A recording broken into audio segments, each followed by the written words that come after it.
Hi, this is Brandon Smiley from thirstgym.com. Today we're talking about an exercise called the standing med ball throw. This is a great upper body plyometric and power exercise you can put in your training programs for your athletes and your clients. What I really like about this exercise, it gets our athletes standing, it works on upper body power, and it's very difficult to train outside of doing like dynamic effort bench pressing and some other different throws and power jerks and things like that. Med balls have really good availability to develop power. There's not a whole lot of eccentric work unless if you're particularly trying to do some different drops and things.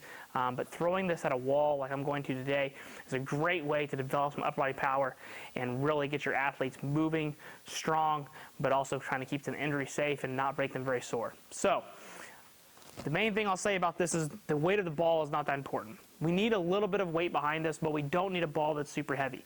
Your athletes are probably going to try to grab a 20, 30, 18, 12, 10-pound ball when really probably a 4, 6, maybe 8 is probably all it's going to take. So I've got a 6-pound ball here to demonstrate it.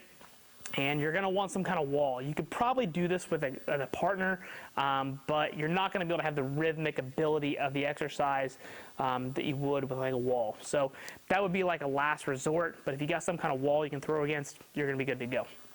So we're going to get a good athletic position. Ball is at our chest. I want to make sure I'm a distance away where I'm going to be able to get my arms fully extended, but also hopefully still receive the ball as well. Being too far away, I'm going to have to bend over and pick the ball up every time.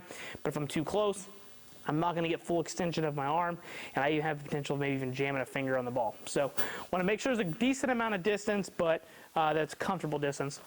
So we're in a good athletic stance. Legs are outside of our hips, chest tall, hips back. As you can see, I can't reach the wall, so I'm probably at a good spot. I'm going to press this as hard as I can to the wall, and I'm going to go. Okay? Here.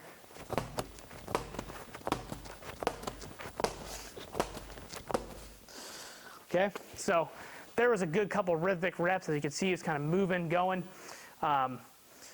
Really want to make sure that it's as much effort as possible into the throw, and also that it's got that hit behind it, right? So like I said, we don't want to grab one that's too heavy. If anything, err on the side of caution in terms of being light. You also want to try to make it rhythmic as possible. So that was a good, probably demonstration, the best one I'm probably going to be able to give you. The other thing is to make sure that when you're doing this, that you're coaching it up, they're staying good and strong on the torso. What we don't want to have happen is we don't want the athlete to have this kind of thing where they're pushing their butt out. Want to keep the chest tall, like I said, good athletic stance here. Own your position as you go to push it and try to dish out the force while you stay good and strong.